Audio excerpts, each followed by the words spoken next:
첫 번째 항목은 수검댕이 남았다입니다. 웬 수검댕이요? 김동연 경제부총리가 오늘 퇴임 앞두고 기자간담회 열었는데요. 예. 일자리 문제 관련해서 가슴에 수검댕이를 안고 살았다 이렇게 얘기를 했는데 이런 문제에서 후임 경제진도 좀 자유롭지 않을 것 같아서 이 말을 통해서 좀 전반적인 상황을 짚어보겠습니다. 뭐 퇴임식 이런 거 안 하고 기자간담회만 했어요? 그렇습니다. 원래 이제 퇴임식, 이임식 이렇게 쭉 해야 하는 게 보통인데 이것보다는 정부 세종청사를 돌면서 직원들에게 인사를 하는 걸로 대신했다고 하거든요. 이런 점에서도 좀 남다른 행보였다 이렇게 봐야 되겠습니다.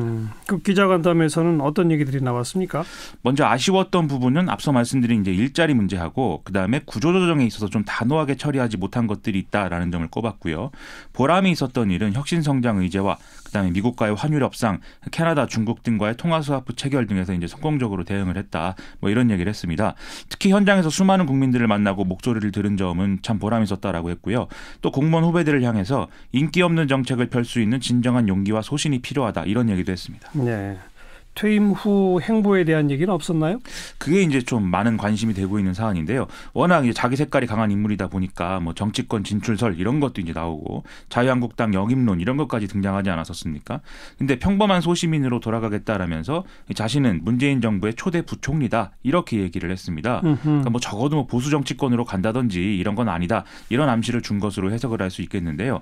그래도 이제 민간 영역에서 앞으로 뭐 어떤 활동을 하는지에 따라서 뭐 정치권의 관심 이런 것들은 좀 이어질 것 같습니다. 네.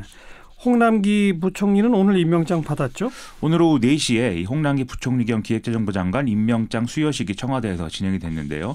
청와대는 임명장 수여식에 대해 밝히면서 앞으로 경제부총리와 청와대 정책실장에 더해서 경제 관련 부처의 장관들이 모이는 모임을 수시로 가질 예정이다 이렇게 밝혔습니다.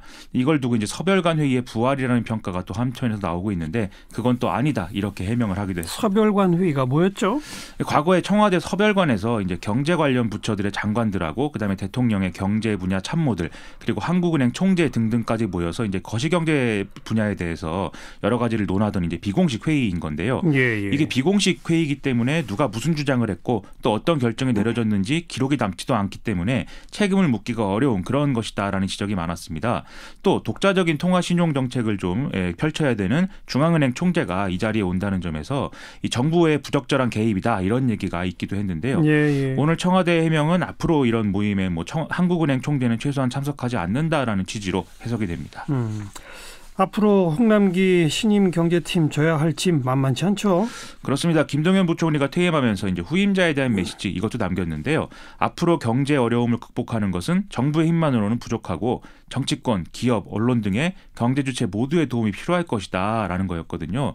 그만큼 이제 심각한 어떤 어려움들이 앞에 놓여져 있다라는 얘기겠죠. 예. 당장 오늘도 앞으로의 경제 전망 좀 부정적으로 보는 시각에 또 KDI 보고서가 나와서 논란입니다. KDI 보고서 어떤 내용이에요? 오늘 발표한 이제 경제 동향을 보면은요. 최근 우리 경제는 내수 부진 상황에서 수출 증가세도 완만해지고 있고 그래서 경기가 점진적으로 둔화되고 있는 것으로 진단이 된다는 것이거든요. 여기에 소비자 심리도 악화되고 있어서 지금 민간 소비에서 부정적 신호가 늘고 있다라는 내용이었습니다. 이게 KDI가 2달 연속 그러면은 이제 경기 둔화를 진단한 게 되는데요. 일단 기획재정부는 14일에 이제 경기 동향을 또 내놔야 되는데 이런 최근 상황을 또 여기에 반영을 해야 되거든요. 예. 그래서 이게 이제 홍남기 부총리의 첫 번째 과제가 된 그런 상황인데 좀 수검댕은 이제 그만 좀 나왔으면 하는 그런 바람입니다. 그래야죠. 시사회기 두 번째 항목은요. 휴전과 동시에 울린 총성인데요. 예. 어디요?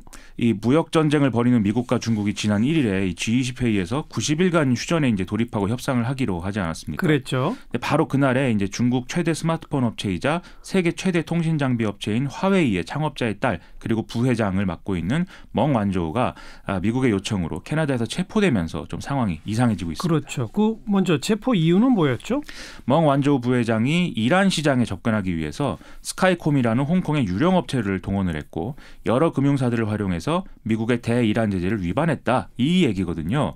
현지 시간 9일에 월스트리트 저널의 보도를 보면은 영국계 은행인 HSBC하고 스탠다드 차타드가 이 화웨이에 속아서 이 사건에 연루돼 있는 것으로 보인다 이런 얘기가 또 나오고 있습니다. 뭐 화웨이도 그렇고 중국도 강하게 반발하고 있죠. 중국 외교부가 8일과 9일 베이징 주재 중인 캐나다 대사와 미국 대사를 불러서 멍 완조우의 즉각 석방을 요구를 했는데요.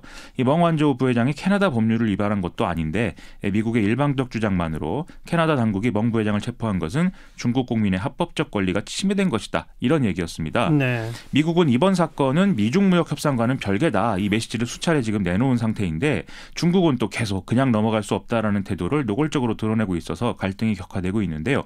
중국 내 일부 기업들의 경우에는 아이폰을 사는 직원은 상여금을 깎겠다든지 앞으로 만드는 제품에는 미국산 부품을 쓰지 않고 화웨이가 제조한 부품을 우선적으로 쓰겠다는 등의 좀 어떤 내셔널리즘적인 방침을 지금 계속 밝히고 있는 상황입니다. 앞으로 어떻게 될까요, 이게?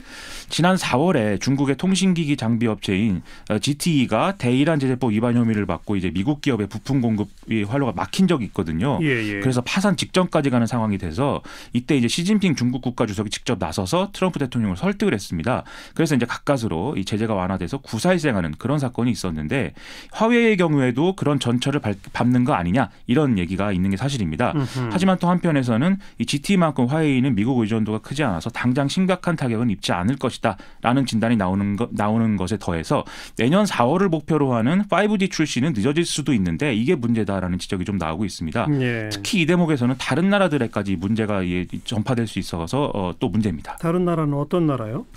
지금 이제 화웨이의 통신 장비가 중국과 연계된 어떤 사이버 공격의 수단이 된다라는 게 미국의 주장이거든요. 그래서 앞서 호주, 뉴질랜드 등은 정부 차원에서 이제 화웨이의 5G 네트워크 건설 참여를 배제하기로 한 상황이고 또 영국의 유력 통신업체인 브리티시 텔레콤도 비슷한 결정을 지금 내린 상황입니다. 네. 오늘 일본도 사이버 공격에 의한 정보 유출 위험을 피하기 위해서 조달 내규 개정을 추진하기로 결정을 했는데 이것도 사실상 화웨이와 GT 배제가 목적이다라는 분석이 나오고 있거든요. 예. 만약에 화웨이 5G 장비 출시가 늦어지면은 이걸 구실로 해서 또 이런 움직임들이 확대될 수 있다라는 얘기인 겁니다. 호주, 뉴질랜드, 일본, 결국 미국하고 가까운 나라들이 일찍 화웨이를 배제하는 그런 모양새네요.